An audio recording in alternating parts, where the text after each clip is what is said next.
जय सनातन धर्म की। प्रिय सनातनियों, आप सभी का स्वागत है हमारे इस कार्यक्रम में। सनातनियों, मैंने अपने कई वीडियो में आपसे कहा है कि 3 का प्रतीक, 3 नंबर हमारे जीवन से बहुत गहराई से जुड़ा है और 3 की प्रक्रिया के बिना इस संसार की कोई प्रक्रिया पूर्ण होती ही नहीं है। इसीलिए त्रिशूल के अंदर भी 3 शूल होते हैं और भगवान शिव जो इस संसार के अंदर संहारक की भूमिका निभाते हैं, उनके भी 3 ही नेत्र हैं। और सनातनियों, इसी तरह से 3 नेत्र हमारे साथ भी जुड़े हैं। तीसरा नेत्र, जिसे दिव्य दृष्टि कहा जाता है, वो हर व्यक्ति की बंद होती है और ईश्वर की कृपा से ही वो तीसरा नेत्र व्यक्ति का खुलता भी है। ऐसे में भगवान शिव के हाथ में आपने एक चीज और देखी होगी और वो है डमरू। डमरू भगवान शिव के हाथ में जो आपने देखा है, और डमरू को बजाया कैसे जाता है, इस तरीके से बजाया जाता है। और डमरू को जब आप ध्यान से देखेंगे तो उसकी जो आकृति है वो इन्फिनाइट की तरह आपको मिलेगी, यानी एक अनंत, यानी ऐसी ऊर्जा का अनंत स्रोत जो निरंतर प्रगतिशील है और जिसका कोई अंत नहीं। और इस संसार के अंदर अगर कोई चीज सदैव के लिए प्रगतिशील है और जिसका कोई अंत नहीं, तो वो है इस संसार का विस्तार, इस ब्रह्मांड का विस्तार और उसके साथ पैदा होने वाला समय। समय सनातनियों कोई वस्तु नहीं है, कोई मेजरमेंट नहीं है, बल्कि सनातनियों समय इस ब्रह्मांड के विस्तार के साथ उत्पन्न होने वाला वो नियम है जो इस संसार के उत्पन्न से लेकर इसके अनंत की यात्रा का मेजरमेंट हमें देता है। इसीलिए समय कोई कल्पना नहीं है और ये जो समय है ये भगवान शिव के अपने हाथ में है और डमरू के रूप में भगवान ने इसे अपने जीवन में धारण किया है। और इसीलिए इस डमरू की आकृति को देखेंगे तो वैदिक समय पर इसी से एक घड़ी भी बनाई जाती थी, रेत की घड़ी, जहां रेत धीरे धीरे रिस करके नीचे गिरती थी और वो एक निश्चित समय का प्रतीक होता था। तो डमरू को जब आप देखेंगे, पुराने समय की रेत की घड़ी को आप देखेंगे और वैज्ञानिक आधार पर जब इन्फिनाइट को आप देखेंगे, तब भी आप देखेंगे कि ये तीनों की तीनों चीज़ें एक साथ जुड़ी हुई हैं, अपने आप में किसी चीज़ को रिप्रेजेंट कर रही हैं, यानी एक ऐसे अनंत को रिप्रेजेंट कर रही हैं जिसका आरंभ और जिसका अंत दोनों ही अनंत है। और फिर भी यदि इसको हम समझना चाहें, जानना चाहें, तो यही एक प्रक्रिया है, समय की प्रक्रिया, जिसके आधार पर हम ये पता कर सकते हैं कि आरंभ कहाँ से है और इसका विस्तार कहाँ तक है। इसीलिए सनातनियों, समय वो महत्वपूर्ण कड़ी है हमारे जीवन की जो हमें मिलती तो है, निरंतर मिलती है, लेकिन एक बार जो समय हमें मिल गया वो दोबारा हमें नहीं मिलेगा। हमें आने वाले समय में जो समय मिलेगा वो नया होगा, नई ऊर्जा के साथ होगा, नए कॉम्बिनेशन के साथ होगा और उसमें आपके जीवन में नई घटनाएं भी जरूर होंगी।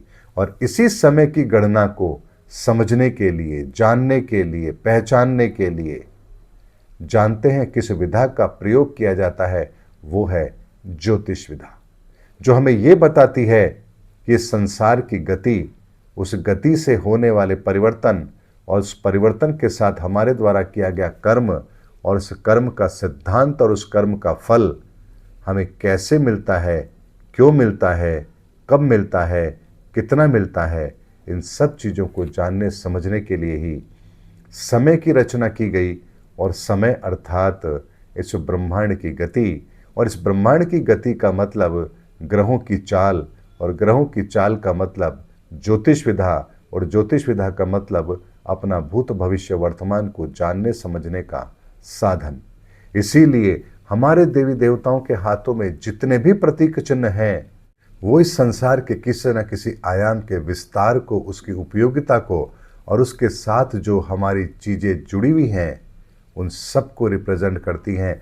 इसीलिए देवी देवता कोई कल्पना नहीं है, देवी देवता कोई श्रद्धा का विषय भी नहीं है, देवी देवता और उनके आदर्श को जीवन में धारण करने का विषय है।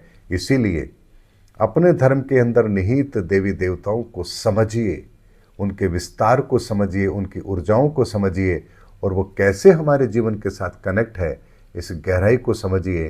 तभी आपको सनातन के वो रहस्य समझ आएंगे जो आपको आपके जीवन के अंदर उस सत्य से जोड़ेंगे जिस सत्य को जानने के पश्चात इस संसार का कोई और सत्य जानना शेष ही नहीं रहता है। इसीलिए भगवान शिव के हाथ में डमरू समय का प्रतीक है, और समय जिनके हाथ में हो उनकी शरणागति होने से कैसे नहीं हमारा समय ठीक हो सकता है। और इसीलिए भगवान शिव इस संसार के कर्ता धर्ता भी कहलाते हैं, यानी संहारक हैं। अगर कुछ गलत हुआ है तो उसको ठीक करने का काम फिर भगवान शिव का ही है, और इस संसार की उत्पत्ति का रहस्य भी भगवान शिव ही है। इसीलिए भगवान शिव के रहस्य को जानना समझना ये हमारे लिए अत्यंत आवश्यक है। और जब इस रहस्य को आप जानेंगे समझेंगे तभी आप समझ पाएंगे कि आखिर ये संसार उत्पन्न हुआ तो कैसे हुआ। तभी आपको इस प्रश्न का उत्तर मिलेगा कि पहले मुर्गी आई या अंडा, यानी पहले पुरुष आया या स्त्री।